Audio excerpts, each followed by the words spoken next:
on Clear Your Clutter Inside and Out, we're talking about respecting yourself. Where's your self-esteem challenged? Why aren't you giving yourself the appreciation you deserve? How can you honor yourself regularly? Learn how to make sure you're giving yourself the utmost respect as we begin our month focusing on respect.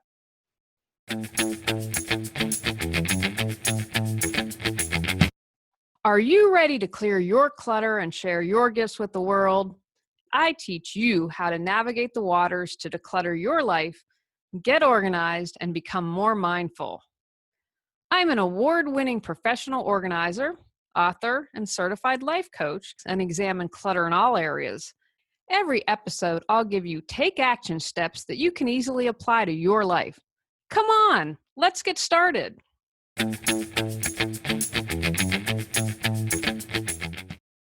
Hey guys, you might have noticed a little bit of change in the name. I actually changed the placard and everything and posted it in December. I'd already shot the January episode, so it doesn't have it. But as I was working on the book, and this woman did such an amazing design for the books, and they kind of all tie together, I was like, wow, I want to switch the logo. And so at the same time, I'm like, I'm going to tweak the name. So there's kind of a continuity there with the books and the podcast. And since I can't afford $25,000 to pay someone for branding, that's how we did it. And then at the same time, I thought that I just tweaked the tagline a little bit. So I'm very excited. Let me know what you think. I love the other one. It was a stock photo though. And so this is, again, something that is kind of more unique to me. So pretty excited about it. So tweak a name, new design, and tweak in tagline. I'm pretty excited. Today's episode was inspired because we can all respect and love ourselves more. I have met no one that I would say, wow, you're pretty cool there. I think that you are good to go on the self-love and self-respect. The other reason I was motivated to do this is with some life experiences, it just really bums me out when I see women. I see this mainly with women. It happens with men too, that they don't respect themselves within a relationship. Sometimes you might see it in career, like you'll do whatever it takes to get ahead. I lived in Los Angeles for 10 years. I know that a lot of that was going on. And if you love and respect yourself, you won't allow people to cross boundaries. You won't have them do that. And so I was very excited to do the episode today. I thought it was really important to talk about this. This is an important topic because when you love and respect yourself, you won't allow anyone else to disrespect you and not love you for all your awesomeness. How we don't respect ourselves. Now, I want to be really clear here. We teach people how to treat us. So we're going to talk about at the end of the month, the victim thing. Don't be a victim, because if you allow someone to cross your boundaries, if you don't respect yourself, how can you expect someone else? So in what ways aren't you respectful? You're a doormat. I talked about this a little bit in last month's episode on boundaries. This means doing whatever others want. You're definitely putting your needs last. You don't have any needs. You might not even be able to acknowledge what your needs are. You really don't have any boundaries. And I'm a recovering doormat. I do this podcast. What gets me excited and gets me going is that you can change your life. You absolutely can. There is nothing you can't learn. There is nothing that you can't enable yourself to do. So doormat, and if you aren't a doormat, like flat out, no pun intended there, look to areas in your life where maybe you're not a doormat, but you have weak boundaries. Unhealthy habits. I've talked a lot about emotional eating. I'm really proud of myself. I have come a long way with that. I still have work to do, but as far as I'm concerned, I'm light years from where I used to be. Maybe for you, it's drinking in excess, smoking, being online too much. Life is all good as long as it's in moderation. And so that's where you have to have that honesty check with yourself. What are my unhealthy habits? Because if every time you're angry, you eat Oreos or a pint of Ben and Jerry's, That's not healthy. Or every time someone doesn't get your order right or something minor happens, you explode in rage. That's not healthy. And be really honest with yourself here. Where are you unhealthy? Allowing others to make decisions for you. Have you ever seen this sometimes in a romantic relationship? A woman will allow the man to make all the decisions, order what he wants for her in the restaurant, pick out her clothes, that type of thing. When you allow that, someone else to make decisions for you, you're not living from your soul. That's not healthy. I know when I was in college, they used to call me the indecisive one because I was afraid of making the wrong decision. I've let that go. As I've gotten older and a little bit wiser, hopefully, there aren't wrong decisions. You just, okay, you make it and you move forward. You don't dwell on the past. Trust that it's all going to shake out right in the end. Because of that, I've been able to make decisions much more easily. And when you allow someone else to make decisions for you, rarely are they going to have your best interest at heart. Like, I totally love my husband, but if, for example, maybe we're deciding a place to go, I'm going to suggest where I want to go first. Now, I wouldn't make a unilateral decision like that. I wouldn't feel right about that. I don't think that that's healthy in a relationship. But it's kind of human nature. You can't get upset with someone if they're putting their own interest at heart. It's just kind of how it is. Rarely is someone going to put your interest above them. And I'm talking the major stuff. Like, if you had a sacrifice or something big going on. I think you get what I'm trying to say. Doesn't necessarily make them a bad person unless it's taken to the extreme, like controlling. Like in that relationship, if someone's making all the choices, that's about control. Where do you let others make decisions for you? Why do you think that is? Are you like me or like I was and afraid you're going to make the wrong one? How do you feel when someone makes a decision without talking to you first? Look to the areas in your life where you're allowing that to happen. Need attention. I think social media has just made the need for attention worse. I think it's magnified it. I think, whatever, think we already have what's in us, and then depending on the situation, it can magnify it. Like when a crisis happens, you really get to know who people are.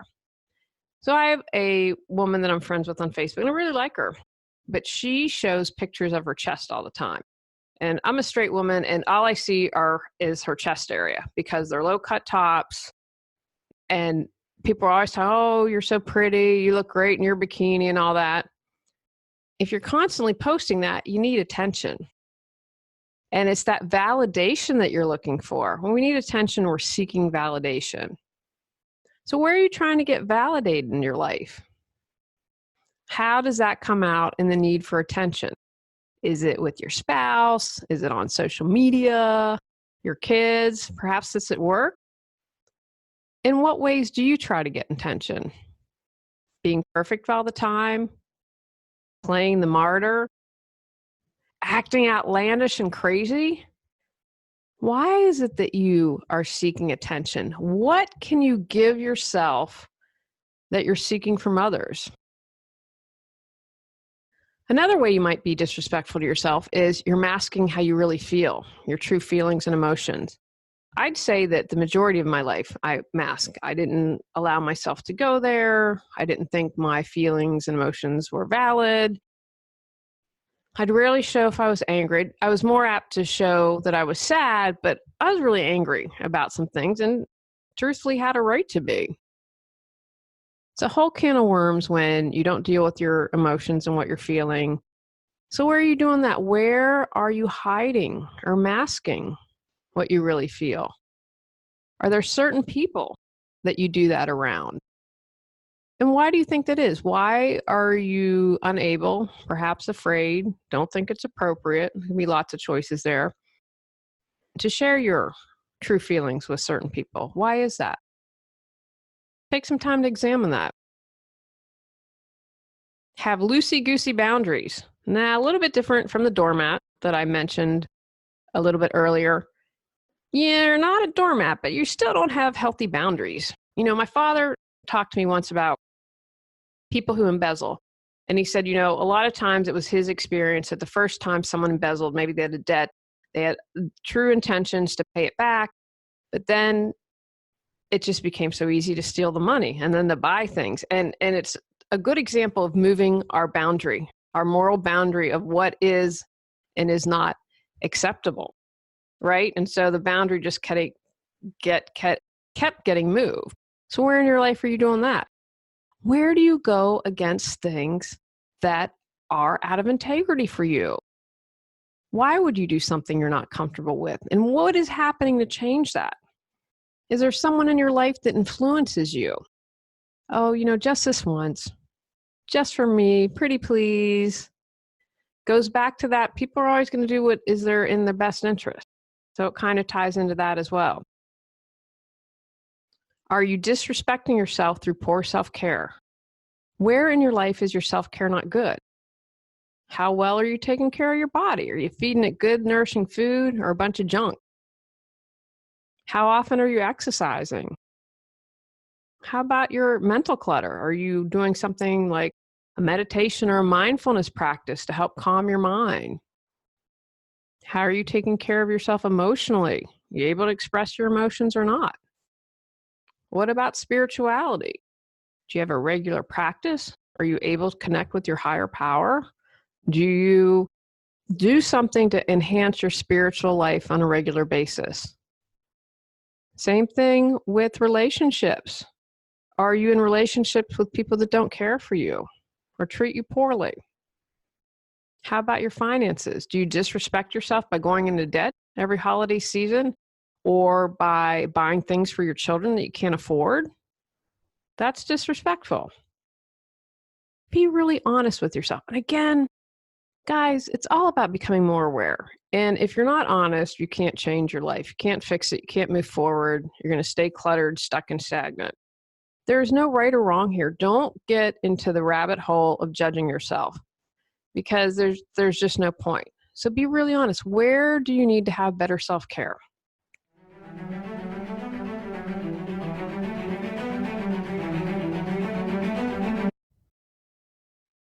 Do you have clutter? Are you disorganized? Do you feel lost? Would you like to not feel overwhelmed anymore? Don't be embarrassed. You aren't alone. Go to reawakenyourbrilliance.com to learn how I can help you.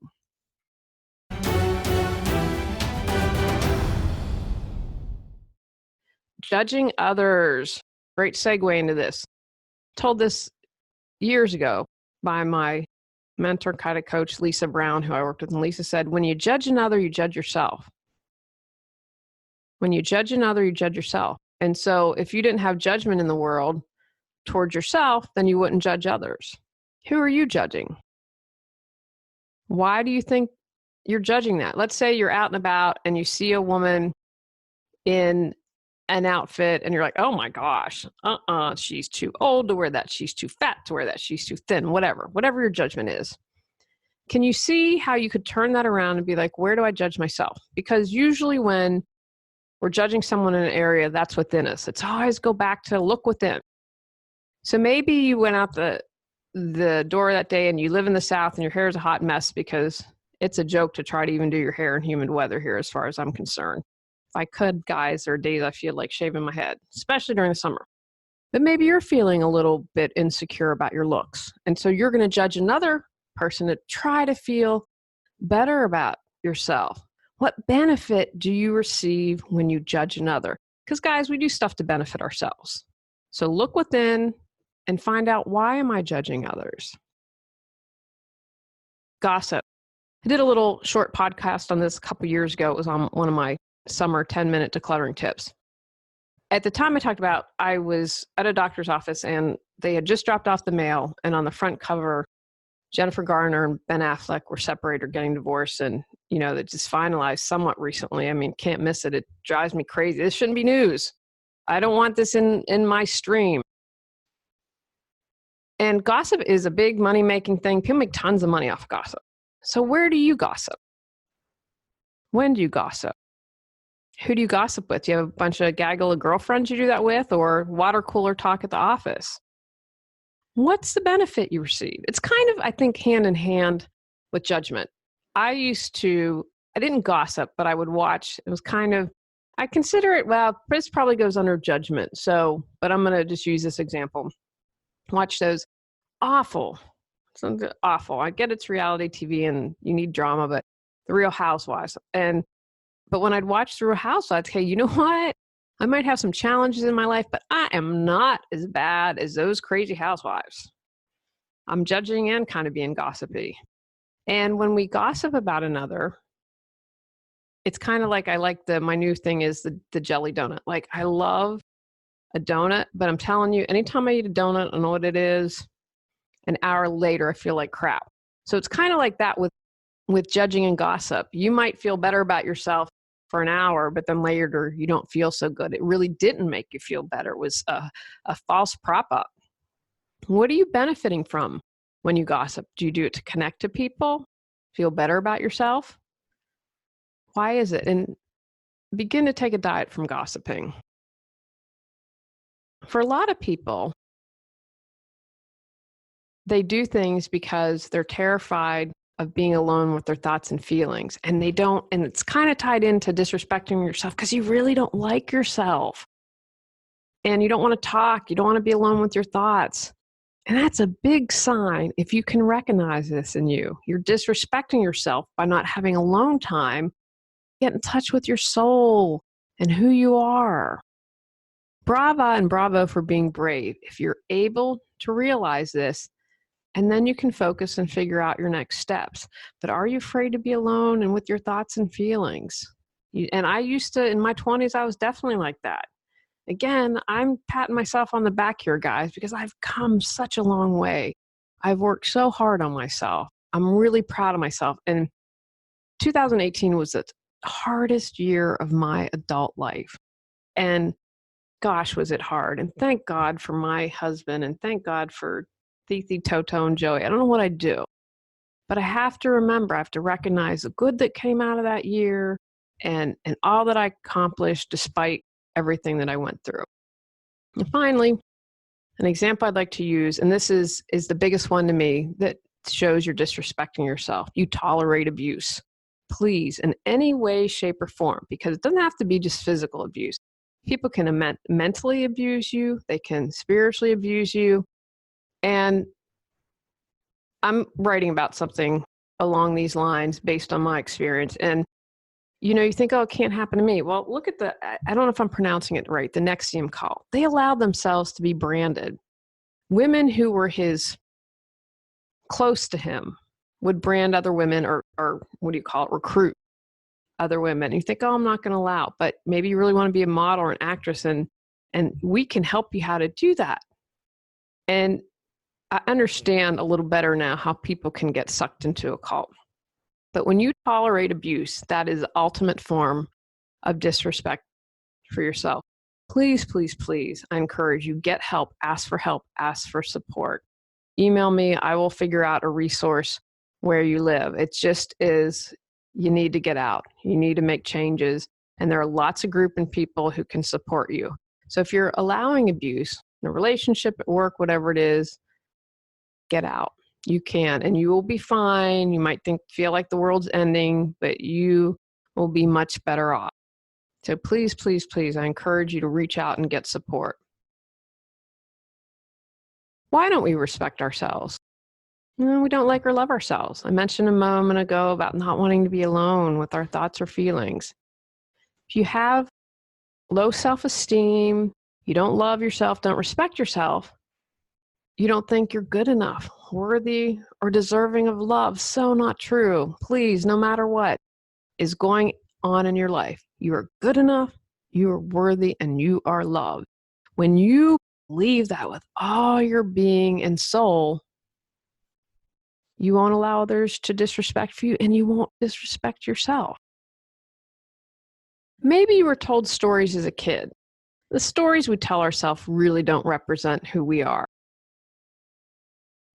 A lot of times we need to go back to the past, figure out what it is, blow it up, move it forward, deal with it. Now, there's some people out there who say, you know what, you don't need to go back there and rehash that happened. But I found in my personal life and in my business that that's not always the case. Most people are like, I have to understand why.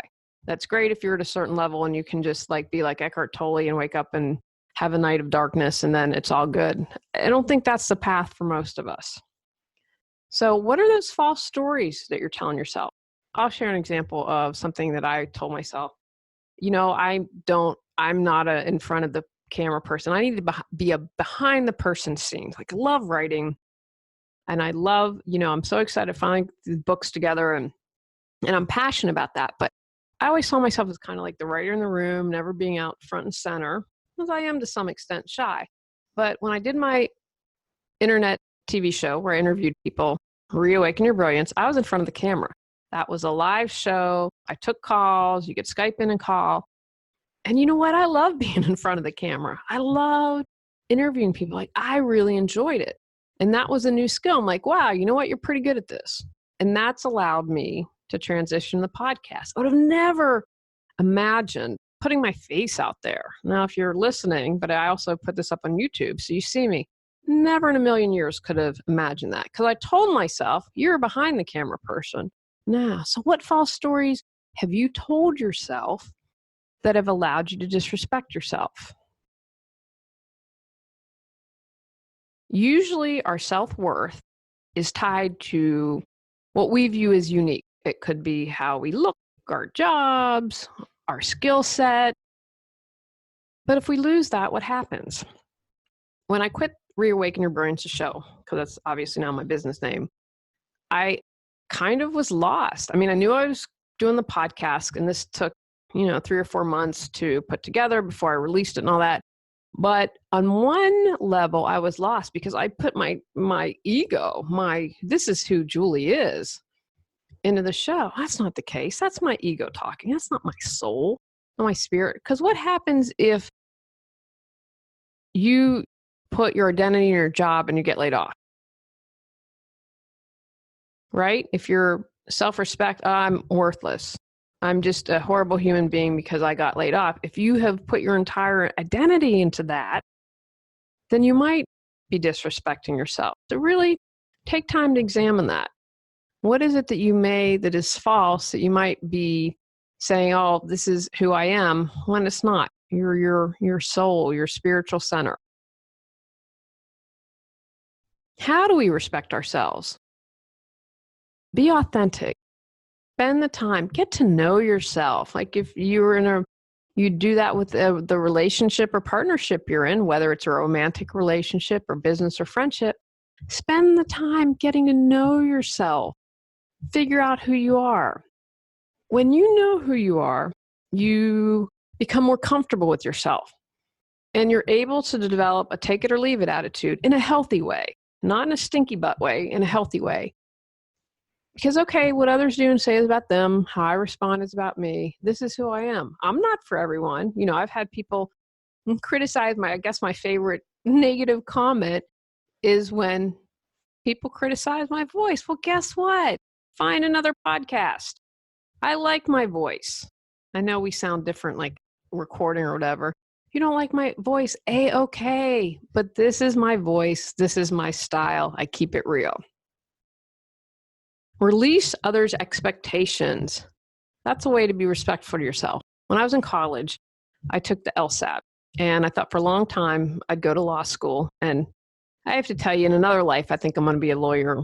If I if I win the lottery, I would maybe consider if I could get in going back to law school because I like to argue and I like to write. I think I'd be a really good attorney. Although yesterday I had to sit for 3 hours and my case wasn't taken in Wake County, and I thought I was going to pull my hair out.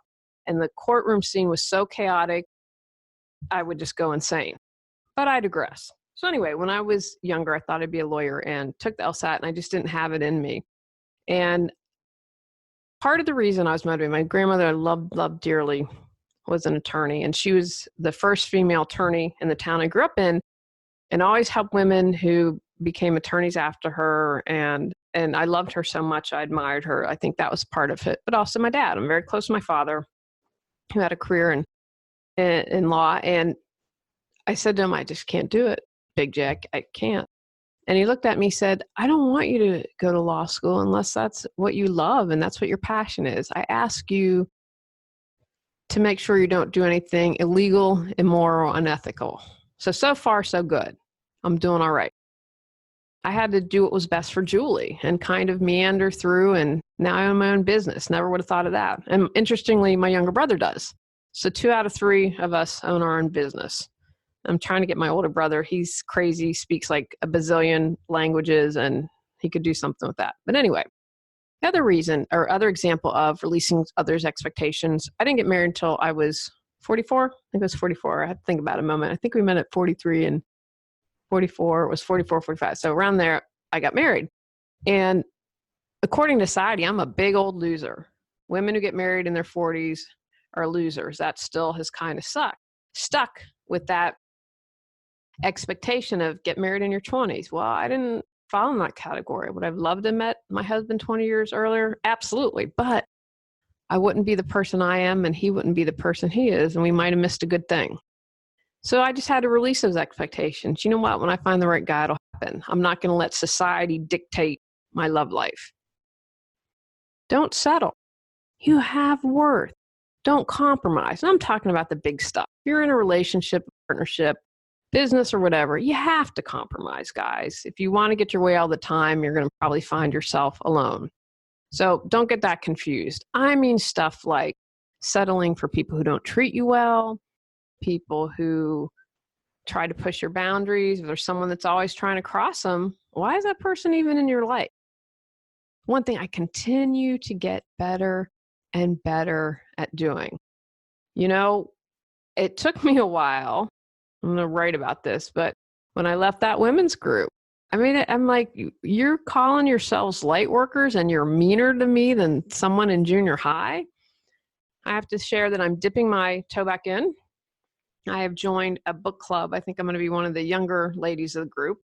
We'll find out. But I'm excited that I'm doing that and moving forward. We'll see how that goes. But don't allow others to take you out of your integrity. Don't settle. Forgive. Forgiveness is for me. It releases and sets me free. It's one of my little mantras I try to remember. I'm still working on this. And then there's that great quote about not forgiving someone is like trying to give them poison, but you swallow it yourself. I'm sorry, I'm really butchering it here, but if you Google it, you can find it. Forgive yourself. Forgive your friends. Who do you need to forgive? Where do you need to forgive yourself? Why haven't you forgiven yourself? Forgiving yourself is a definite form of self-care and self-respect and self-love. Examine all your relationships. Who are you hanging out with? You treat people how to treat you. So if you are respectful to yourself, you demand it of others, and that's who you have in your life. Respect yourself by being your own best friend and not your own worst enemy. I say this a lot because I was really awful to myself. And, you know, as I was writing these books, I'm cracking up because I'm like, I think I've lost everything I learned about grammar, just completely seeped out of my head. And thankfully I had my Uncle Jim used to teach the writing program, just retired in Hawaii, and total grammar guru. And I'd laugh because at some point when he knows how to do Word really well and could write in the comments, he's like, I'm just going to put OC for Oxford comma here. Anyway, I was like, Julie. And I was like, slow your roll. You have written all these books. This has taken an immense amount of time and energy. Let's focus on that. And you're not a PhD in writing. You know, come on now, cut yourself some slack. So I had to support myself and respect myself by loving myself and not beating up on myself. Let go of what others think. Others do and say is about them. How you respond is about you. You know, someone like dissing my voice, saying, your voice is awful. Your podcast stinks. Okay, thanks. But guess what? Some other people enjoy it. That's who I'm going to focus on. And I want to say a note here. If it's coming from people who care about you, you know, I'll use this example. I belong to a group and this woman posts these woe is me. It's to get attention and for people to prop her up and say, oh no, you're great. We love you. And someone was finally like, called her out, and instead of enabling, said, hey, you know what? I'm concerned because I had a friend commit suicide who talked like you did. And she got really irritated and angry at him, and people suggesting that she should talk to a therapist or someone. And she's like, I've had bad experience with therapy. Anyway, there's always an excuse not to move forward. And that's okay. That's her choice. Don't judge that. But people were obviously coming from a genuine place of care and concern, and she dismissed it. So if people are coming to you that love you and are close to you and want to see you be healthy, consider it. Consider it. That's a time when you need to think about what others are telling you. The other stuff, like your voice stinks, your podcast stinks, let that stuff go.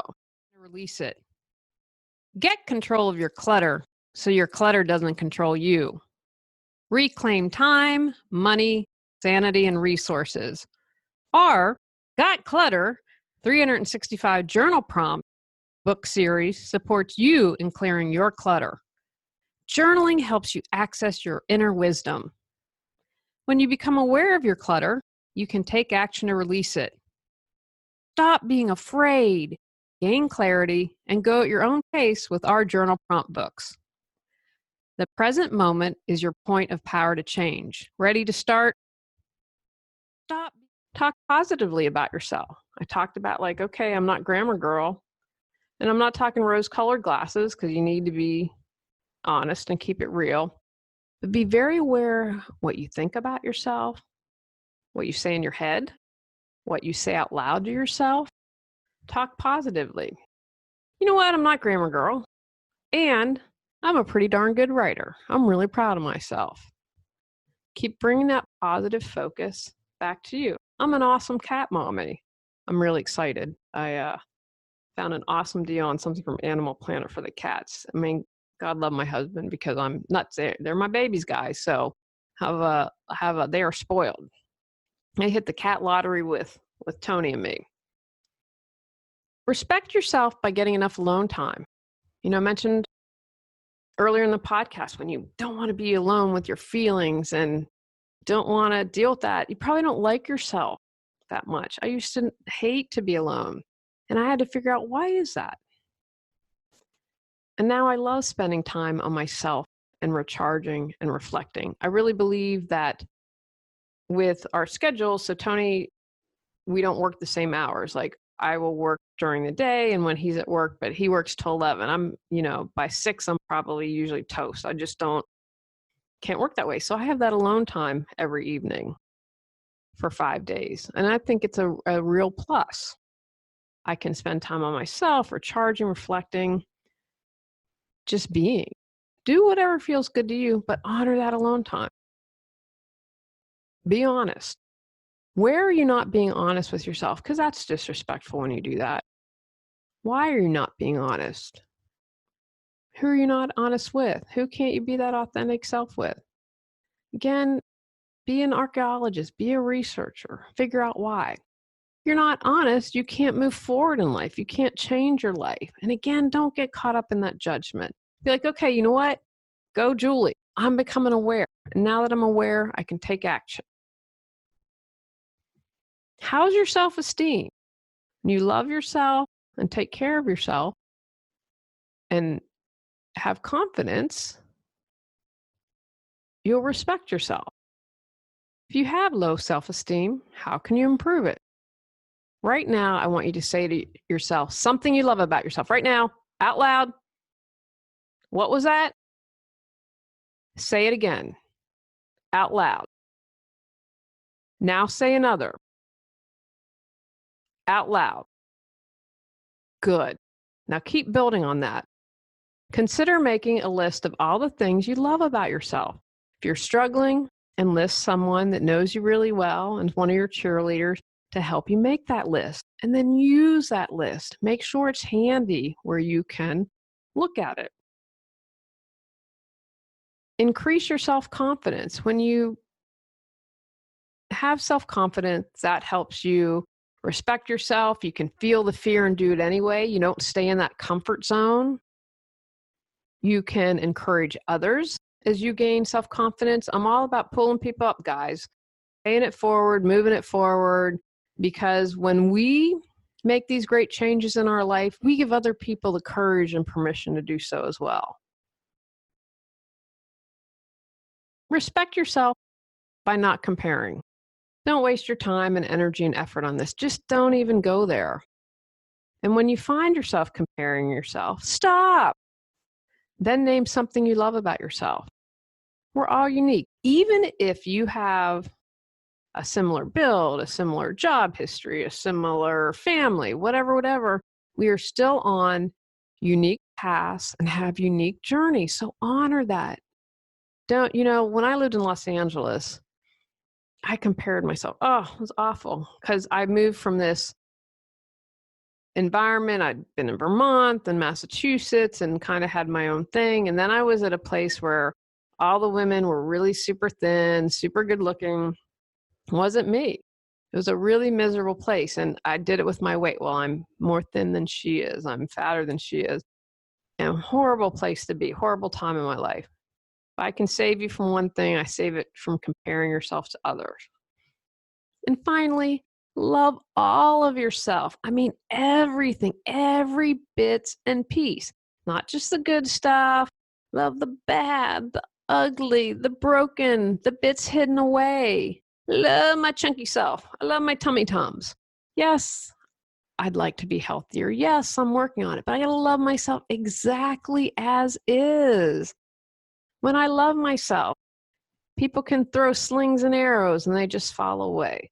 When I love myself, I don't allow people to disrespect me. And I love myself completely as is, I can find the joy. Take actions from today's podcast. Contemplate how you don't respect yourself.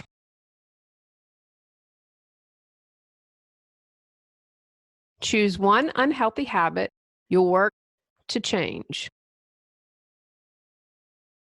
List the ways you don't respect yourself. All of them. Marinate over why you're disrespectful to yourself. Pay attention to who in your life you find not respecting you. Create a plan to strengthen your self-esteem. Decide on all the juicy ways you can give yourself respect. Respect yourself. Show and encourage others to respect themselves. On next month's episode, we're talking about respecting others. Go out, clear the clutter to create the life you choose, deserve, and desire. Are you ready to live a more joyful and fulfilling life? Sign up for our newsletter at reawakenyourbrilliance.com and receive a free copy of 10 Steps to Clearing the Clutter Inside and Out. If you enjoyed today's episode, I would love it if you would rate and review the show. See you next Tuesday at 1 o'clock.